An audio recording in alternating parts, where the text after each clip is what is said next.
Hello everyone. Bharat के neighbourhood की series में भारत के पड़ोसी राज्यों की सीरीज में ये दूसरी वीडियो है।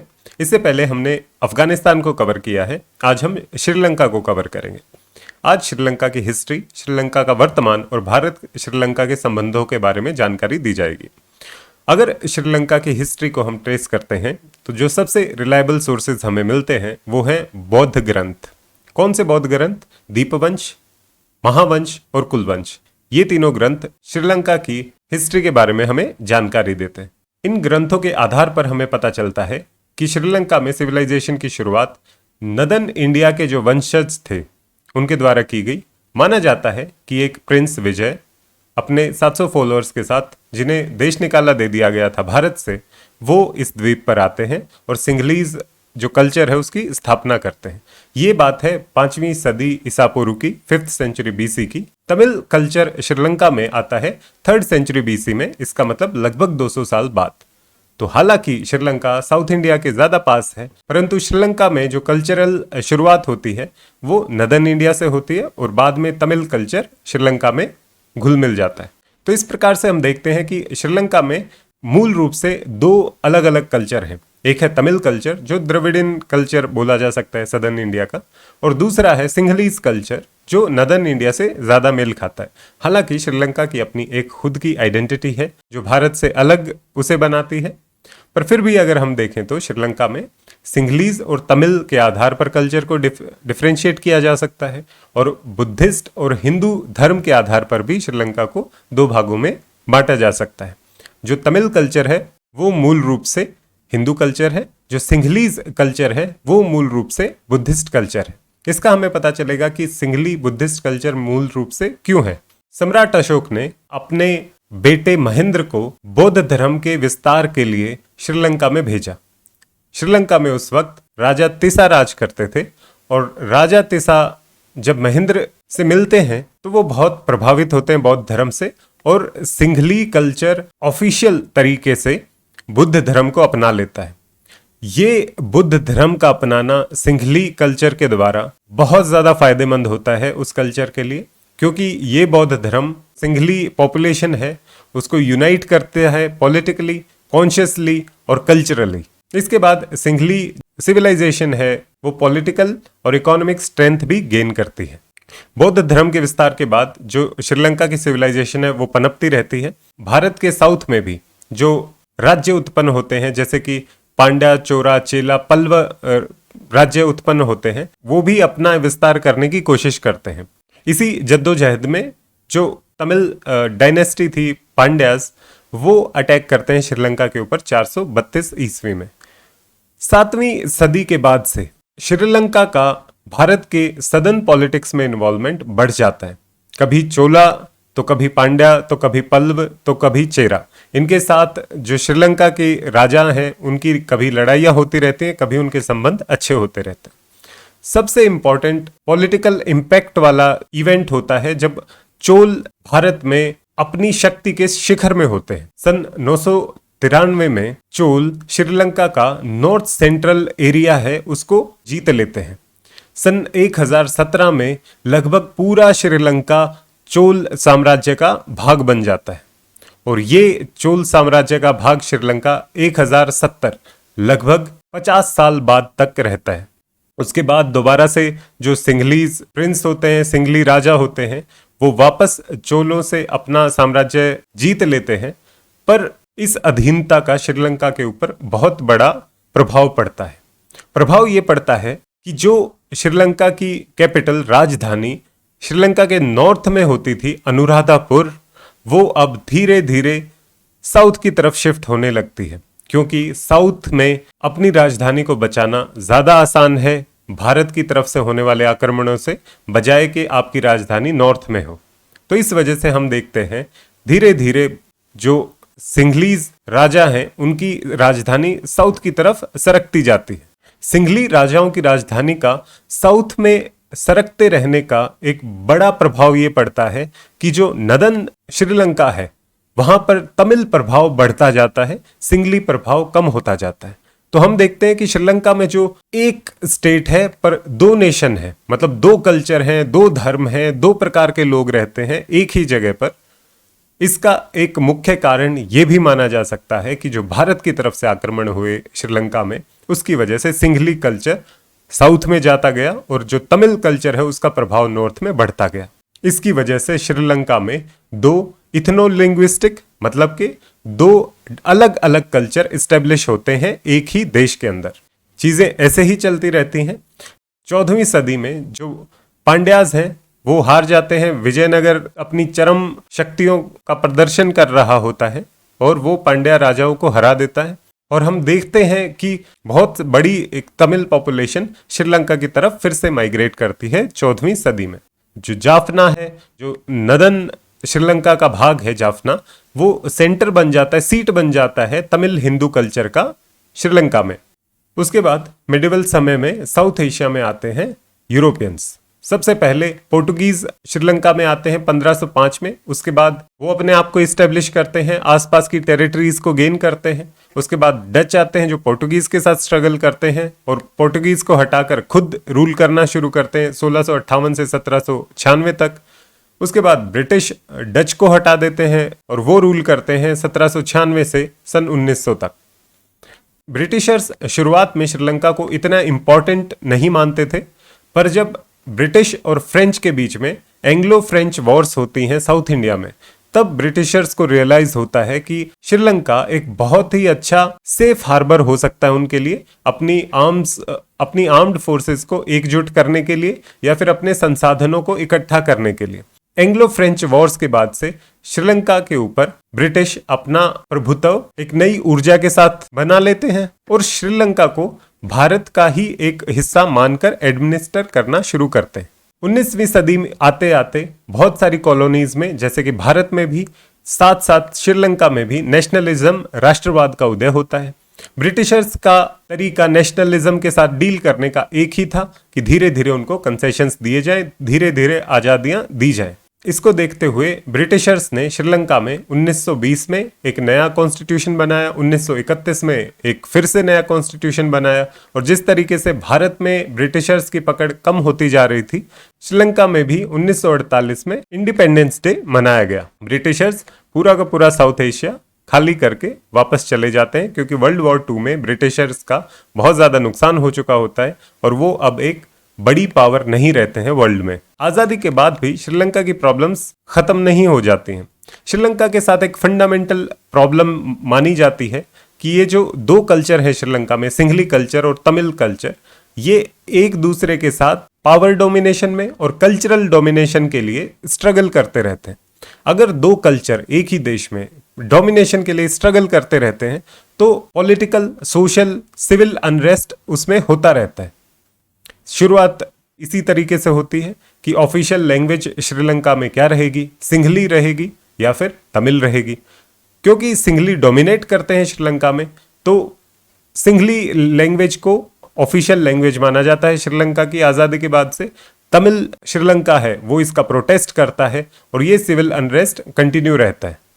जिस तरीके से B.R. अम्बेडकर ने भारत के संदर्भ में कहा है कि कॉन्स्टिट्यूशन बनाना आसान है पर चलाना मुश्किल है, उसी प्रकार श्रीलंका में फिर से कॉन्स्टिट्यूशन को उठा के फेंक दिया जाता है। 1972 में एक नया कॉन्स्टिट्यूशन बनाया जाता है जिसमें श्रीलंका को रिपब्लिक घोषित किया जाता है। उसमें भी कमियां पाई जाती हैं। फिर से 1978 में एक नया कॉन्स्टिट्यूशन बनाया जाता है। तो जो गवर्नेंस की प्रॉब्लम्स हैं उनको सामाजिक प्रॉब्लम्स या फिर कल्चरल प्रॉब्लम्स ना मान के कॉन्स्टिट्यूशनल प्रॉब्लम्स मानी जाती हैं और बार बार नया कॉन्स्टिट्यूशन बनाया जाता है, तब भी प्रॉब्लम सॉल्व नहीं होती। तो उस पुराने कॉन्स्टिट्यूशन को हटा के एक नया कॉन्स्टिट्यूशन फिर से बना दिया जाता है, पर प्रॉब्लम्स श्रीलंका में खत्म नहीं होती। उल्टा श्रीलंका में प्रॉब्लम्स और ज्यादा बढ़ने लगती हैं। तमिल जो माइनॉरिटी है श्रीलंका में, उसको महसूस होता है कि बिना पावर स्ट्रगल के, बिना डायरेक्ट एक्शन के उनके हितों की रक्षा श्रीलंका में होना मुश्किल है। इस वजह से 26 साल लंबी सिविल वॉर की शुरुआत होती है। 1980 में ये सिविल अनरेस्ट है वो चरम पे होता है। जो तमिल माइनॉरिटी है वो पहली बार अपने आप को ऑर्गेनाइज करती है इंसर्जेंसी के लिए, स्टेट के खिलाफ लड़ने के लिए। जो तमिल टाइगर्स या लिट्टे जिसे बोला जाता है भारत में, उसकी फॉर्मेशन होती है और वो सिंघली गवर्नमेंट या सिंघली एडमिनिस्ट्रेटिव सिस्टम के खिलाफ अपनी लड़ाई शुरू करता है, जिसकी वजह से सिविल अनरेस्ट और ज्यादा बढ़ जाता है।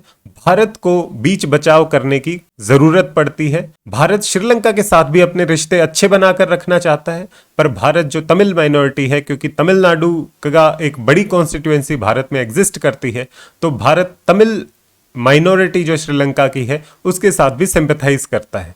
तो इस वजह से भारत बीच बचाव करने की कोशिश करता है तमिल और सिंघली कम्युनिटी के बीच में। इसके लिए एक पीस अकॉर्ड साइन किया जाता है। सिंघली जो सिस्टम है वो प्रॉमिस करता है तमिल माइनॉरिटी को कि एक ऑटोनोमस इंटीग्रेटेड प्रोविंस आपको प्रोवाइड किया जाएगा, जिससे आप अपना एडमिनिस्ट्रेशन खुद कर पाएंगे।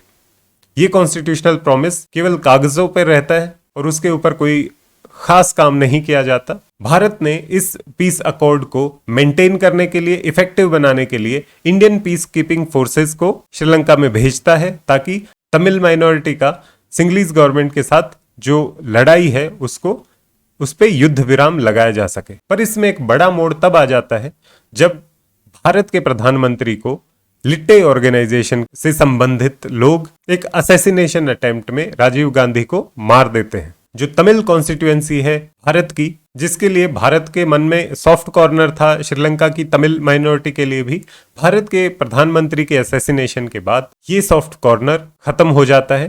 भारत अपने स्टेप्स वापस लेता है और श्रीलंकन गवर्नमेंट को आजादी दे देता है अपने तरीके से लिट्टे के साथ या तमिल टाइगर्स के साथ डील करने के लिए। तो 1990 में भारत जो इंडियन पीस कीपिंग फोर्सेस है उसको विड्रॉ कर लेता है श्रीलंका से, और फिर शुरू होता है श्रीलंकन आर्मी का ऑपरेशन तमिल इंसर्जेंसी को खत्म करने के लिए। बीच में 2002 के आसपास एक सीज फायर एग्रीमेंट होता है लिट्टे और श्रीलंकन आर्मी के बीच में, मगर यह भी कामयाब नहीं होता है। इतनी लंबी 26 साल की सिविल वॉर की वजह से जो सिटीजन्स हैं वो भी थक चुके होते हैं, फ्रस्ट्रेटेड होते हैं इस सिविल अनरेस्ट को देखकर। उसके ऊपर से 2004 में आ जाती है सुनामी, जिसकी वजह से श्रीलंका की इकोनॉमी, टूरिज्म, आम जनजीवन अस्त व्यस्त हो जाता है। जब सुनामी के कहर से रिकवरी की जाती है, जो तमिल एरियाज हैं वहां पर रिकवरी कमतर रहती है, बाकी के एरियाज में गवर्नमेंट इकोनॉमिक रिकवरी तेज गति से करती है, क्योंकि आम जनजीवन अस्त व्यस्त हो चुका होता है, लोग फ्रस्ट्रेट हो चुके होते हैं इतनी लंबी सिविल वॉर की वजह से। लोग चुनते हैं एक ऐसे प्रेसिडेंट को जो बहुत स्ट्रॉन्ग स्टांस रखता है लिट्टे के खिलाफ। महिंद राजपक्सा 2005 में प्रेसिडेंट बनते हैं और वो लिट्टे को खत्म करने के लिए पूरी जान झोंक देते हैं। श्रीलंकन आर्मी लिट्टे को खत्म कर देती है। LTTE effectively as an organization Sri Lanka में एग्जिस्ट करना ही खत्म हो जाती है। इसका परिणाम जब हम देखते हैं सिविल वॉर का, तो लगभग 70,000 से 80,000 लोग इस सिविल वॉर में मारे जाते हैं। तो ये बहुत बड़ा ह्यूमैनिटेरियन क्राइसिस होता है श्रीलंका में, जो इतने लंबे समय तक चला। सिविल वॉर खत्म होने के बाद श्रीलंका में रिकंस्ट्रक्शन शुरू होता है। महिंद राजपक्सा की सेकेंड टर्म की शुरुआत होती है। बहुत सारा पैसा खर्च किया जाता है श्रीलंका के रिकंस्ट्रक्शन करने के लिए, जिसकी वजह से ग्रोथ रेट श्रीलंका में बढ़ते हैं, पॉवर्टी लेवल डिक्रीज होती है। पर ये जो पैसा आ रहा था डेवलपमेंट के लिए, इसकी वजह से जो श्रीलंका का डेट बर्डन है, श्रीलंका के अंदर जो फॉरेन इन्वेस्टमेंट है वो बढ़ना शुरू हो जाता है। और कौन इन्वेस्ट कर रहा होता है श्रीलंका में बेइंतहा तरीके से? चाइना का ये इन्वेस्टमेंट श्रीलंका के लिए एक गले की फांस बन जाएगा थोड़े दिन के बाद। दूसरी तरफ राजपक्सा अपने जो पॉलिटिकल ओपोनेंट्स हैं उनके खिलाफ स्ट्रॉन्ग रिप्रेसिव मेजर्स रखते हैं, डेमोक्रेसी का गला घोटने की कोशिश करते हैं, ह्यूमन राइट्स वायलेशन करते हैं। स्टेट की जो पावर है, जो लेजिस्लेचर, जुडिशरी और एग्जीक्यूटिव के बीच में बराबर बांटी जाती है, वो एग्जीक्यूटिव के अंदर सेंट्रलाइज की जाती है। मतलब कि गवर्नमेंट को ज्यादा पावरफुल बनाया जाता है बाकी ऑर्गन्स ऑफ स्टेट से। अपने फैमिली मेंबर्स को बहुत इंपॉर्टेंट पोस्ट दी जाती हैं राजपक्सा के द्वारा श्रीलंकन गवर्नमेंट में। जो डेवलपमेंट प्रोजेक्ट्स हैं वो वायबिलिटी के आधार की बजाय पॉलिटिकल डिसीजन लिए जाते हैं। जैसे कि हम्बनटोटा पोर्ट है, उसको सैंक्शन किया जाता है चाइना की मदद से, मगर हम्बनटोटा पोर्ट की जो लोकेशन है वो सूटेबल नहीं होती है, जिससे कि जो इन्वेस्टमेंट चाइना ने हम्बनटोटा पोर्ट में किया है उसकी कोई रिटर्न ना आ सके।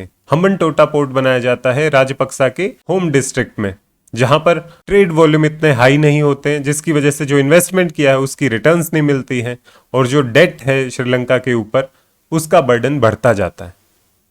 वेस्टर्न कंट्रीज जैसे कि अमेरिका, ब्रिटेन, यूरोप के साथ भी श्रीलंका के रिश्ते खराब होते जाते हैं, क्योंकि श्रीलंका की आर्मी ने जब लिट्टे के ऊपर ऑपरेशन चल रहे थे, उन्होंने बहुत सारे ह्यूमन राइट्स वायलेशन भी किए थे, जिनकी रिपोर्ट्स पूरी दुनिया में फैलती है, और जिसकी वजह से वेस्टर्न कंट्रीज श्रीलंका को ह्यूमन राइट्स वायलेशन की वजह से कटघरे में खड़े करने की कोशिश करते हैं, जिससे श्रीलंका का रिश्ता वेस्टर्न कंट्रीज के साथ भी खराब होता है। चाइना के बर्डन के नीचे वो दबना शुरू हो जाता है। यहां तक कि श्रीलंका की गवर्नमेंट इंडिपेंडेंट इन्वेस्टिगेशन, जो मिलिट्री का ट्रीटमेंट हुआ था तमिल्स के साथ, या फिर लिट्टे के ऑपरेशन के समय मिलिट्री ने जो तमिल रीजन है उसमें सिविलियंस के साथ कैसा व्यवहार किया, उसकी इन्वेस्टिगेशन, उसकी इंडिपेंडेंट इन्वेस्टिगेशन भी गवर्नमेंट नहीं होने देती है, जिससे जो शक है वेस्टर्न कंट्रीज का कि बहुत सारे ह्यूमन राइट्स वायलेशन किए गए हैं सिविल वॉर को डील करते वक्त, वो और भी पुख्ता होते जाते हैं। क्योंकि अब इकोनॉमिक बर्डन भी बढ़ता जा रहा है, श्रीलंका के इंटरनेशनल कम्युनिटी के साथ रिलेशन भी खराब होते जा रहे हैं, तो राजपक्सा की जो पॉपुलैरिटी है वो कम होती जाती है। और ऐन मौके पर मैत्रीपाल सिरिसेना, जो राजपक्सा के मित्र थे, वो उनकी पार्टी को छोड़कर ऑपोजिशन पार्टी को ज्वाइन कर लेते हैं और वो खुद प्रेसिडेंट बन जाते हैं। हालांकि वो प्रेसिडेंट बन तो जाते हैं, पर जो श्रीलंका की प्रॉब्लम्स होती हैं वो ज़्यादा सिस्टमेटिक होती हैं, ज़्यादा इकोनॉमिक, पॉलिटिकल, सोशल होती हैं। जो ग्रोइंग डेट होता है श्रीलंका में, जो बढ़ता डेट है, वो और ज़्यादा इकोनॉमी में इंस्टेबिलिटी लाता है। आईएमएफ के पास जाता है, जिसमें उसे $1.5 बिलियन का bail out package IMF provide करता है। परंतु आईएमएफ जब भी किसी देश को बेल आउट पैकेज देता है, वो उसके ऊपर कंडीशंस लगाता है कि आप अपनी इकोनॉमी को सुधारेंगे, जिसकी वजह से श्रीलंका में टैक्स रेवेन्यू को इंक्रीज करने की कोशिश की जाती है। जब टैक्स रेवेन्यू को इंक्रीज करने की कोशिश की जाती है, इसका मतलब टैक्स बढ़ाया जाता है। इकोनॉमी पहले से खराब हालत में होती है, आम आदमी पहले से परेशान होता है, उसके ऊपर से टैक्स रेवेन्यू को अगर बढ़ाने की कोशिश करती है गवर्नमेंट, तो political tensions, economic instability, social instability और ज़्यादा बढ़ जाती है। दूसरी तरफ चाइना का जो इन्वेस्टमेंट है उसका रीपेमेंट नहीं हो पा रहा है, जिसकी वजह से सिचुएशन ऐसी बन जाती है कि पैसा तो आपने ले लिया है, पर उस पैसे का इंटरेस्ट आप पे नहीं कर पा रहे हैं, तो आप एक डेट के अंदर ट्रैप हो चुके हैं। तो जो श्रीलंका है वो चाइना का जो डेट है उसके अंदर ट्रैप हो चुका है। ना तो उस डेट को चुकता कर सकता है और ना ही उसके पास उसके इंटरेस्ट पेमेंट करने तक के पैसे हैं। इस मजबूरी में श्रीलंका 2017 में जो हम्बनटोटा पोर्ट है वो चाइना को लीज पे दे देता है 99 साल के लिए। और ये बहुत ही बड़ा स्ट्रेटेजिक धक्का होता है भारत के लिए, क्योंकि चाइना का 99 साल तक एक पोर्ट के ऊपर कब्जा, जो भारत के इतने करीब है, भारत के लिए एक स्ट्रेटेजिक सरदर्द बन जाता है। चाइना अपना इन्फ्लुएंस और ज्यादा बढ़ाने की कोशिश करता है श्रीलंका में। $1 बिलियन का लोन चाइना और देता है श्रीलंका को, ताकि वो जिन लोन्स के नीचे दबा पड़ा है उसका इंटरेस्ट पेमेंट कर सके। अब क्योंकि 2018 में फिर से इलेक्शन आते हैं, महिंदा राजपक्सा प्रेसिडेंट नहीं बन सकते क्योंकि उनकी 2 टर्म्स पूरी हो चुकी हैं, तो वो अपने भाई गोटबाया को प्रेसिडेंट इलेक्ट करवाते हैं, पॉपुलैरिटी की वजह से नहीं, पर श्रीलंका में जो गुटवाद चल रहा था तमिल और सिंघलीज के बीच में, उसका फायदा उठाते हुए गोटबाया प्रेसिडेंट बन जाते हैं। तो इसकी वजह से पूरे देश को यूनाइट करने की बजाय गोटबाया का प्रेसिडेंट बनना देश में और ज्यादा टेंशन और ज्यादा पॉलिटिकल अनस्टेबिलिटी लेके आता है। अब क्योंकि इकोनॉमी बिल्कुल नीचे बैठ चुकी है, डेट के नीचे श्रीलंका दबता जा रहा है, तो कोशिश की जाती है आखिरी बार कि टैक्सेस को कम किया जाए ताकि दोबारा से इकोनॉमी रिवाइव हो सके, जो इन्वेस्टमेंट की गई है उसका रिटर्न श्रीलंका पे कर सके। पर जैसे ही टैक्स कट्स को अनाउंस किया जाता है, कोविड का कहर पूरी दुनिया के ऊपर टूट पड़ता है। और जैसे तो कोविड का कहर सफिशिएंट नहीं था इकोनॉमी को डुबाने के लिए, श्रीलंका अपना इंपोर्ट बिल कम करने के लिए, अपने इंपोर्ट्स को कम करने के लिए एक बेसिर पैर का डिसीजन लेता है, जिसमें वो फर्टिलाइजर और पेस्टिसाइड्स के इंपोर्ट को बैन कर देता है और श्रीलंका को complete organic farming country declare कर देता है। डूबी हुई इकोनॉमी, कोविड का कहर और फर्टिलाइजर्स की अनअवेलेबिलिटी जो क्रॉप प्रोडक्शन है या जो फूड प्रोडक्शन है उसको भी डुबा देती है।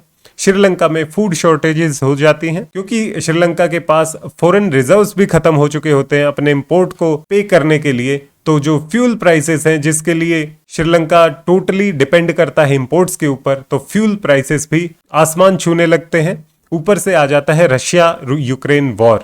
या रशिया यूक्रेन वॉर होते ही जो पेट्रोल, डीजल, पेट्रोलियम के प्राइसेस हैं वो आसमान छूने लगते हैं। इन्फ्लेशन श्रीलंका में तेजी से बढ़ने लगता है। अब गवर्नमेंट के पास कोई चारा नहीं है, उनके रिसोर्सेज खत्म हो चुके हैं, इकोनॉमी बैठ चुकी है। ऊपर से corona, Russia Ukraine war, crop failure, इन सब चीजों के चलते गवर्नमेंट को अपने रिसोर्सेज को अलोकेट करना कम करना पड़ता है। गवर्नमेंट डेली पावर आउटेजेस करती है, गवर्नमेंट डेली बिजली काटना शुरू करती है, जिसकी वजह से आम आदमी जो पहले से इतने सालों से परेशान था वो और ज्यादा परेशान हो जाता है। This is the straw that breaks the camel's back, कि ये वो तिनका है जो ऊंट की पीठ तोड़ देता है। और प्रोटेस्ट आउट ऑफ कंट्रोल होने शुरू हो जाते हैं। लोग सड़कों पे उतर आते हैं, लोग पार्लियामेंट को घेर लेते हैं, लोग प्रेसिडेंट के घर में घुस जाते हैं।